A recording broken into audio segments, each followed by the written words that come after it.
अस्सलामु अलैकुम वरहमतुल्लाह। ईश्वर का अस्तित्व, ये एक ऐसा सवाल है जिस पर सदियों से हर दौर में सोचा गया है, बहस हुई है। जी हाँ, बिल्कुल। और ये सवाल आज भी उतना ही अहम है। तो आज हम इसी पे एक गहरी नज़र डालने वाले हैं। हमारे पास एक दस्तावेज के कुछ हिस्से हैं जिसका शीर्षक है खुदा का वजूद। इसमें इस्लामी नज़रिए से कई तर्क दिए गए हैं। जी। हमारा मकसद है कि इन तर्कों को समझें, देखें कि इस दस्तावेज के मुताबिक ईश्वर के होने के क्या सबूत दिए गए हैं। हाँ, मतलब स्रोत क्या कहता है उसे समझने की कोशिश करेंगे। बिल्कुल। तो चलिए शुरू करते हैं। जी। दस्तावेज की शुरुआत एक जानी पहचानी मिसाल से होती है, पर वो सोचने पर मजबूर करती है। जैसे सोचिए आप रेगिस्तान में हैं और आपको एक बढ़िया चलती हुई घड़ी मिलती है, जटिल सी। क्या कोई ये मानेगा कि वो बस रेत और हवा से अपने आप बन गई? नहीं, बिल्कुल नहीं। जाहिर है कोई सोचेगा इसे किसी ने बनाया है। हाँ, तो दस्तावेज ये पूछता है कि अगर एक घड़ी के लिए बनाने वाला चाहिए, तो ये इतना बड़ा, इतना ज्यादा जटिल ब्रह्मांड, इसके बारे में क्या? बिल्कुल, ये तुलना बहुत मजबूत है। दस्तावेज हमें ब्रह्मांड की विशालता पर सोचने को कहता है। सोचिए जरा, 250 अरब, उससे भी ज्यादा आकाशगंगाएं। 250 अरब? हाँ, और हर एक में अरबों खरबों तारे, और उनके बीच की दूरियां प्रकाश वर्ष में नापी जाती हैं। इतनी ज्यादा है वो। सही कहा। और ये तो सिर्फ स्केल की बात हुई। दस्तावेज में पृथ्वी की अपनी व्यवस्था का भी जिक्र है ना? जी हाँ, पृथ्वी की गतियां कितनी सटीक है। अपनी धुरी पर घूमना, जिससे दिन रात होते हैं। सूरज का चक्कर लगाना, जिससे साल बनते हैं, मौसम बदलते हैं। और फिर पूरे सौर मंडल के साथ चलना। बिल्कुल। और इन सबको कौन सी चीज संभाले हुए है? गुरुत्वाकर्षण, एक अदृश्य शक्ति जो सब कुछ अपनी जगह पर रखे हुए है। और पृथ्वी का अपना इकोसिस्टम, पानी का चक्र। हाँ, वो भी। पानी भाप बनता है, ऊपर जाता है, बादल बनते हैं, फिर बारिश होती है और धरती को जीवन मिलता है। दस्तावेज यहाँ कुरान की आयतों का भी हवाला देता है, जो लोगों को आसमान और जमीन की रचना और उनके इंतजाम पर सोचने की दावत देती हैं। इसमें रोजमर्रा की चीजों का भी एक उदाहरण है, कार वाला। वो काफी दिलचस्प लगा मुझे। हाँ, वो सोचने पर मजबूर करता है। दस्तावेज कहता है कि कार बनाने का सारा सामान, लोहा, प्लास्टिक, रबड़, कांच, सब जमीन से ही आता है। हाँ, ठीक है। लेकिन क्या ऐसा हो सकता है कि मान लीजिए कोई बड़ा भूकंप आए, ये सब कच्चा माल बाहर आ जाए, फिर बिजली कड़के, कुछ केमिकल रिएक्शंस हों, फिर तेज हवा चले और ये सारे पुर्जे हवा में उछलकर एकदम सही से जुड़ जाएं और एक चमचमाती हुई चालू कार बन जाए? हाँ, ये तो मजाक लग रहा है। ये असंभव है। बिल्कुल, कोई भी इसे नहीं मानेगा।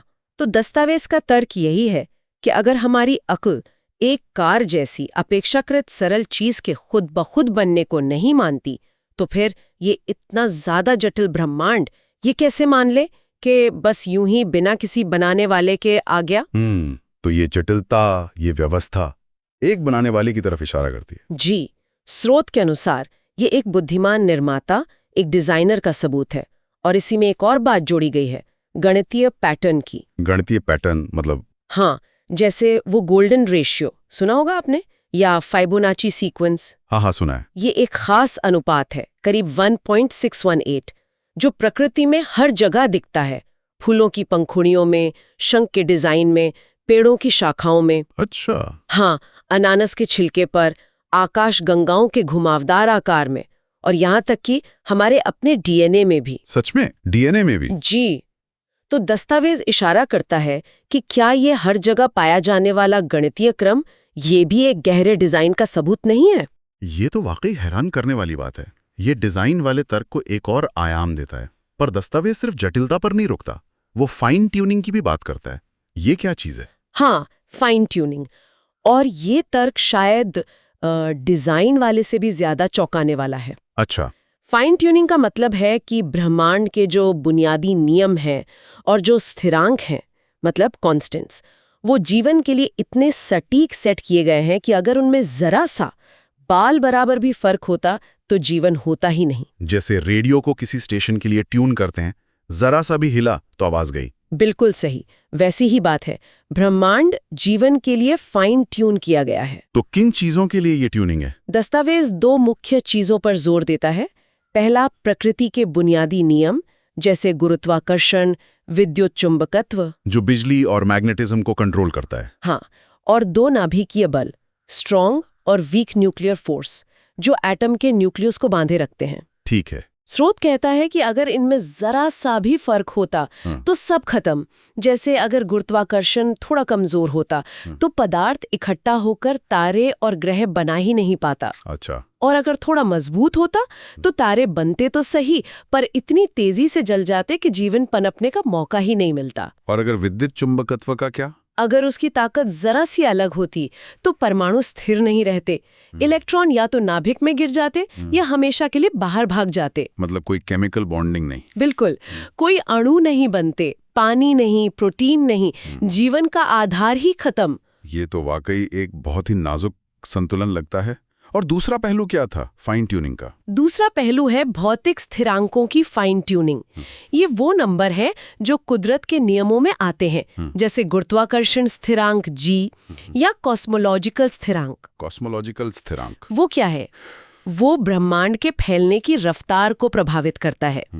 दस्तावेज बताता है कि इन नंबरों में जो सटीकता है वो होश उड़ा देने वाली है। कितनी सटीक? कोई अंदाजा है? दस्तावेज G का उदाहरण देता है। कहता है कि अगर G के मान में 10 की घात -34, मतलब 1 के नीचे 1 लिखे 34 शून्य लगा दें, उतना छोटा बदलाव भी होता तो जीवन के लायक तारे नहीं बनते।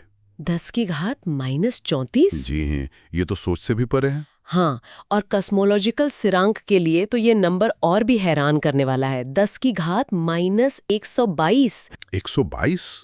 मतलब दशमलव के बाद 121 शून्य और फिर 1? जी हाँ, दस्तावेज कहता है कि अगर इसमें इतनी सी भी चूक होती तो या तो ब्रह्मांड बनते ही वापस से कुड़ जाता या इतनी तेजी से फैलता कि तारे और आकाशगंगाएं बन ही नहीं पाते। दोनों ही सूरतों में जीवन संभव नहीं होता। बिल्कुल, हम यहाँ बात करने के लिए होते ही नहीं। दस्तावेज इस जगह कुरान की आयतों का जिक्र करता है, जिनका मतलब है कि अल्लाह ने ही आसमानों को बिना खम्भों के थाम रखा है। हाँ। उन्हें गिरने से रोके हुए है। हाँ। ये एक तरह से इसी संतुलन की तरफ इशारा है। दस्तावेज में एक और डरावने से आंकड़े का जिक्र है, बिग बैंग के समय जीवन के लिए सही हालात बनने की संभावना। हाँ, वो संभावना बताई गई है 10 की घात 123 में से सिर्फ 1। 10 रेज़ टू द पावर 123। ये नंबर तो लिखा भी नहीं जा सकता। सही कहा। अगर ब्रह्मांड के हर एटम पर एक शून्य लिखें तब भी ये पूरा नहीं होगा। तो दस्तावेज पूछता है कि क्या इतने असंभव संयोग को सिर्फ किस्मत या चांस मान लेना लॉजिकल है? तो फिर इस फाइन ट्यूनिंग से दस्तावेज क्या नतीजा निकालता है? दस्तावेज का तर्क है कि ये न तो सिर्फ संयोग है और ना ही ये भौतिक जरूरत है। मतलब कोई ऐसा नियम नहीं कि इन कॉन्स्टेंट्स की वैल्यू यही होनी चाहिए थी। तो नतीजा ये निकलता है कि ये अद्भुत फाइन ट्यूनिंग एक सोची समझी डिजाइन है, जो एक बुद्धिमान डिजाइनर की तरफ इशारा करती है। जी, दस्तावेज के अनुसार वो ईश्वर है। इसमें कुछ वैज्ञानिकों जैसे जॉर्ज ग्रीनस्टीन या पैट्रिक ग्लिन के विचारों का भी जिक्र है, जो अपनी खोजों में ईश्वर के संकेत पाते हैं। हालांकि ये उनकी अपनी व्याख्या है। और कुरान की एक आयत का भी हवाला है कि अल्लाह अपनी निशानियां बाहरी दुनिया में और खुद इंसानों के अंदर दिखाएगा। अच्छा, तो बाहरी दुनिया से हटकर अब हमारे अंदर की दुनिया यानी नैतिकता पर आते हैं। ये एक अलग तरह का तर्क है। जी बिल्कुल। दस्तावेज पूछता है कि हमें सही और गलत का ये जो एहसास होता है, ये कहाँ से आता है? क्यों हम सब मानते हैं कि भाई किसी बेगुनाह को मारना गलत है या बलात्कार बुरा है और किसी भूखे को खाना खिलाना अच्छा है? हाँ, ये बहुत गहरा सवाल है। दस्तावेज यहाँ दो तरह की नैतिकता में फर्क करता है। एक है व्यक्तिपरक नैतिकता यानी सब्जेक्टिव मोरालिटी, जो लोगों की पसंद या समाज के रिवाज पर निर्भर करती है। बिल्कुल, जैसे कपड़े कैसे पहने या क्या खाएं। दूसरी है वस्तुनिष्ठ नैतिकता यानी ऑब्जेक्टिव मोरालिटी। ऑब्जेक्टिव मतलब ऐसे नैतिक उसूल जो सबके लिए हर हाल में सच हों, चाहे कोई माने या ना माने। और दस्तावेज कहता है कि ऐसी नैतिकता सच में है। हाँ, दस्तावेज का तर्क है कि कुछ काम अपने आप में वस्तुनिष्ठ रूप से बुरे हैं, जैसे किसी मासूम बच्चे को मारना। दस्तावेज कहता है कि अगर पूरी दुनिया भी इसे सही मान ले तब भी ये अंदर से गलत ही रहेगा, हमारी रूह इसे कबूल नहीं करेगी। तो ये वस्तुनिष्ठ नैतिकता है। जी, एक ऐसा नैतिक पैमाना जो हमारी या समाज की सोच से ऊपर है। तो फिर सवाल वही है, ये आई कहाँ से? अगर ये हमारी पसंद या समाज के देन नहीं है तो इसका सोर्स क्या है? यहीं पर दस्तावेज ईश्वर का तर्क लाता है। वो कहता है कि ये नैतिकता ब्रह्मांड से तो आ नहीं सकती, पत्थर तारे नैतिक या अनैतिक नहीं होते। सही बात है। ये पूरी तरह समाज से भी नहीं आ सकती, क्योंकि समाज के नैतिक पैमाने तो बदलते रहते हैं। दस्तावेज सती प्रथा का उदाहरण देता है, जिसे कभी समाज में मान्यता थी, या नाजी जर्मनी का, जहाँ लाखों लोगों को मारना सरकारी नीति थी। बिल्कुल। अगर नैतिकता सिर्फ समाज बनाता है तो हम उन चीजों को गलत कैसे कह सकते हैं? और ना ही ये पूरी तरह व्यक्ति से आ सकती है, क्योंकि सबकी राय अलग अलग होती है। एकदम सही। अगर नैतिकता पूरी तरह व्यक्ति पर निर्भर होती तो बस मेरा सच और तुम्हारा सच होता, कोई एक सच नहीं होता। तो दस्तावेज कहता है कि अगर आप मानते हैं कि कुछ चीजें वाकई सच में गलत है, जैसे आतंकवाद, नस्ल भेद, तो आपको मानना पड़ेगा कि इस नैतिकता का स्रोत इंसान, समाज या ब्रह्मांड से बाहर है। और वो बाहरी स्रोत ईश्वर है? दस्तावेज के अनुसार हाँ, वो बाहरी न बदलने वाला वस्तुनिष्ठ स्रोत ही ईश्वर है। यहाँ कुरान की एक आयत 91.8 का हवाला है, जिसका मतलब है कि अल्लाह ने इंसान की रूह में अच्छाई और बुराई दोनों की समझ डाल दी है। लेकिन कुछ लोग कहते हैं कि कोई वस्तुनिष्ठ नैतिकता है ही नहीं, सब कुछ रिलेटिव है, सापेक्ष है। इस पर दस्तावेज क्या कहता है? दस्तावेज कहता है कि अगर हम ये मान लें कि सब कुछ सापेक्ष है, तो फिर हम किसी भी चीज पर कोई पक्का नैतिक स्टैंड ले ही नहीं सकते। अच्छा, कैसे? तो फिर हम कैसे कहेंगे कि मानवाधिकार का उल्लंघन गलत है या किसी तानाशाह का जुल्म बुरा है? अगर कोई आतंकवादी समूह अपने काम को सही समझता है, तो सापेक्ष नैतिकता के आधार पर हम उसे गलत कैसे ठहरा सकते हैं? ये बात तो सोचने वाली है। दस्तावेज का मानना है कि वस्तुनिष्ठ नैतिकता का वजूद हमें मानना ही पड़ता है, और इसका तार्किक नतीजा ईश्वर के वजूद की तरफ ले जाता है। ठीक है। अब एक और आम सवाल पर आते हैं, जो ऐसे तर्कों के जवाब में अक्सर पूछा जाता है। अगर हर चीज को किसी ने बनाया है, तो ईश्वर को किसने बनाया? दस्तावेज इसे कैसे देखता है? दस्तावेज के मुताबिक ये सवाल ही अपने आप में तार्किक रूप से गलत है, लॉजिकली फ्लॉड है। कैसे? ये ऐसा ही है जैसे पूछना कि एक कुंवारे आदमी की पत्नी कौन है, या एक गोल चीज का कोना कहाँ है। हाँ, ये तो बेमतलब सवाल है। बिल्कुल, क्योंकि ये उस चीज की परिभाषा के ही खिलाफ है। ईश्वर की परिभाषा ही यही है कि वो बनाया नहीं गया है, वो हमेशा से है, हमेशा रहेगा। वो पहला कारण है जिसका कोई कारण नहीं। तो ये पहला कारण या फर्स्ट कॉज वाला तर्क, इसे थोड़ा और समझाएंगी? जी, ये कॉस्मोलॉजिकल आर्ग्यूमेंट कहलाता है। इसका मूल विचार ये है कि हर वो चीज जो वजूद में आती है, उसका कोई ना कोई कारण होता है ना? हाँ, बिल्कुल। आप किसी भी चीज को लें और पूछें ये क्यों हुई, कैसे बनी, तो आपको उसका कारण मिलेगा। फिर उस कारण का कारण और पीछे जाते जाएं। दस्तावेज का तर्क है कि ये कारणों की चेन अनंत तक पीछे नहीं जा सकती। कहीं ना कहीं एक ऐसा पहला कारण होना चाहिए जो खुद किसी कारण से न बना हो। एक शुरुआत का बिंदु। हाँ, एक ऐसा शुरुआती बिंदु जिसने सब कुछ शुरू किया, लेकिन उसे किसी ने शुरू नहीं किया। दस्तावेज के अनुसार वो बिना कारण वाला कारण, वो पहला चलाने वाला, वही ईश्वर है। और अगर ऐसा पहला कारण ना हो तो ये पूरी चेन कभी शुरू ही नहीं हो सकती थी, कुछ भी वजूद में ही नहीं आ पाता। दस्तावेज में इस सवाल के जवाब में पैगंबर मोहम्मद सल्लल्लाहु अलैहि वसल्लम की कोई सलाह भी बताई गई है। जी हाँ, दस्तावेज बताता है कि पैगंबर मोहम्मद सल्लल्लाहु ने कहा था कि शैतान इंसान के मन में ऐसे सवाल डाल सकता है कि ये किसने बनाया, वो किसने बनाया, यहाँ तक कि ये सवाल भी कि अल्लाह को किसने बनाया। अच्छा, तो उन्होंने क्या करने को कहा? उन्होंने सलाह दी कि जब ऐसे ख्याल आएं तो शैतान के बहकावे से अल्लाह की पनाह मांगनी चाहिए और कुरान का सूरा इखलास अध्याय 112 पढ़ना चाहिए। सूरा इखलास? जी। दस्तावेज उसका मतलब भी बताता है। कह दो, वो अल्लाह है यकता, अकेला। अल्लाह निरपेक्ष है, सब उस पर निर्भर है, वो किसी पर नहीं। ना उसकी कोई औलाद है और ना वो किसी की औलाद है, और उसके बराबर का कोई नहीं है।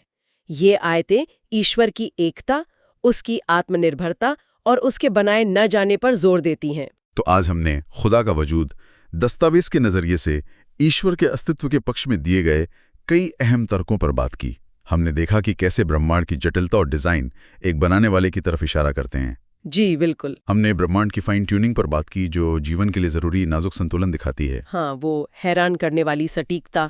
फिर हमने वस्तुनिष्ठ नैतिकता के स्रोत पर विचार किया कि सही गलत की हमारी गहरी समझ कहाँ से आती है और कैसे वो एक बाहरी नैतिक स्रोत की तरफ इशारा कर सकती है। और आखिर में हमने प्रथम कारण के तर्क को समझा और ईश्वर को किसने बनाया वाले सवाल पर दस्तावेज का नजरिया जाना। बिल्कुल, ये सभी तर्क, जैसा कि इस दस्तावेज में पेश किए गए हैं, सोचने का एक खास नजरिया देते हैं।